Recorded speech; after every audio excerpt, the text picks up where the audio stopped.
Steve and I were lucky enough to visit Alaska recently. Have a look at Alaska Seafood, see what they do there in terms of sustainability. I just want to get Budgie down to Brighton and have a little cook-off with him, showcase the beautiful produce from Alaska.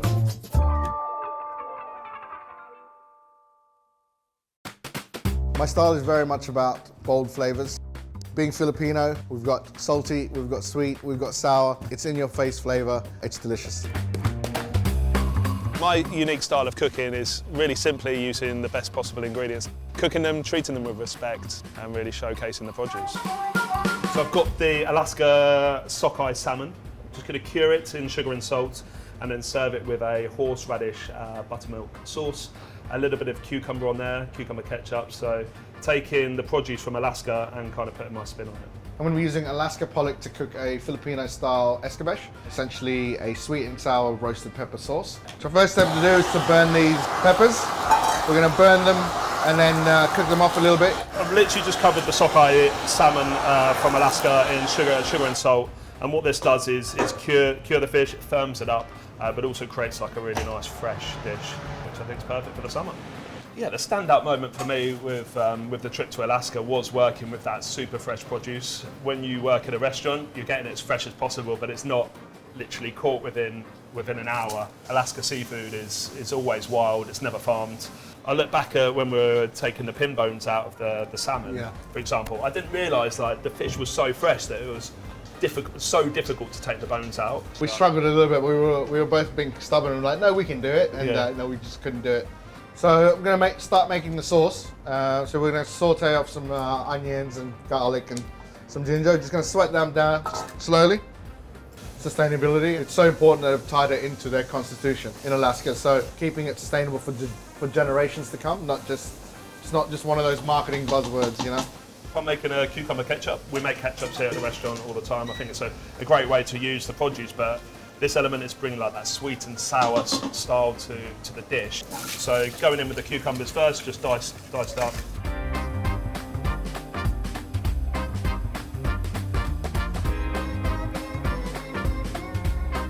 Steve and I on our first night went for some light, wanted to go for some drinks and some light snacks. We ordered on the entree some beers and some entrees, thinking that entree starters, and then out came probably the two biggest bowls of fried clams and seafood in general, and we were kind of shocked about how big it was. So apparently entree in the US means main course. There you go. No idea. So right now, just feeling the peppers. They've been burnt or charred and then cooked in the oven. Do you need 100 of those? Yes, just rough chop. We're going to put them in the sauce. No seeds, please, chef.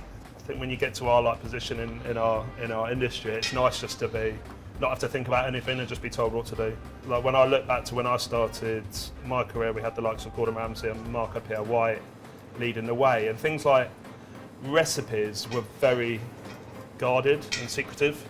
Whereas now, I think even like going to Alaska, like all the chefs there are like willing to share everything. Because even if you look at like things like TikTok and Instagram, no one's like saying, "Oh, give me £5 for this recipe." They're almost like, "This is how I do it, and this is the way I've learned." And it could be very different to the way someone else has done it.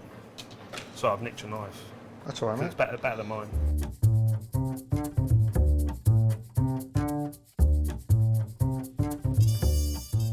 So this is really simple. It's the sauce. We've got buttermilk, a little bit of horseradish and milk in there. I'm just infusing the buttermilk with the horseradish to just give it a little bit of a kick to the dish.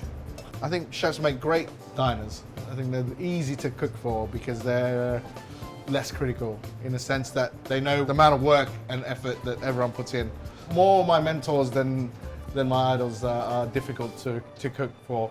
When you think about it too much, that's when you sort of make mistakes. So I think you know what you're doing, so just go ahead and do it. I agree with what Budgie's saying. I think the product that you create in a restaurant is the product. There's no point trying to change it at the last minute for a different person, whether they're a VIP, your mum, or a chef that's worked with you for 20 years. But I do see what you're saying, like the pressure. I just try like not to think about who I'm cooking for. I prefer to think about it the other way around as to, am I cooking good enough? Is what we're doing here right?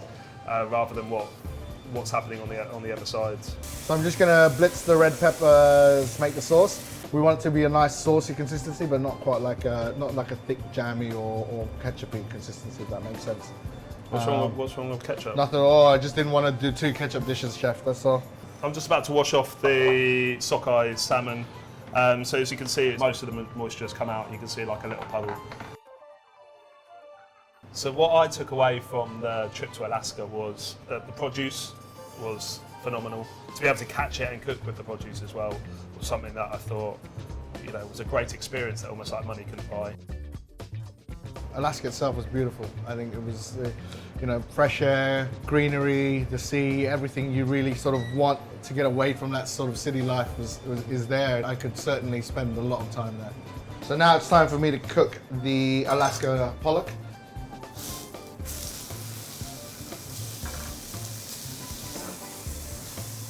With this dish, I really wanted to keep it as simple as possible.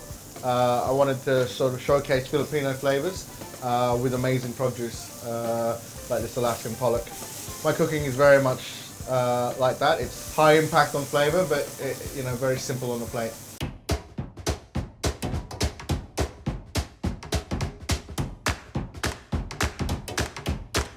First up, I'm putting on the blackened cucumber, and then the beautiful Alaska salmon. Fresh cucumber on there as well. So this is the escabeche sauce, so sweet and sour roasted pepper sauce. Beautiful. Like a ketchup. Almost, not quite, but almost. Up next we have our cucumber ketchup, and I'm just decorated it with a little bit of oyster leaf. So on top of this escabeche sauce, we'll be putting the Alaska pollock. And then on top of that, we're going to add yellow peppers that's been slightly pickled. And then just garnish with a bit of bronze fennel. I'm just finishing the dish with our horseradish buttermilk. Oh, amazing.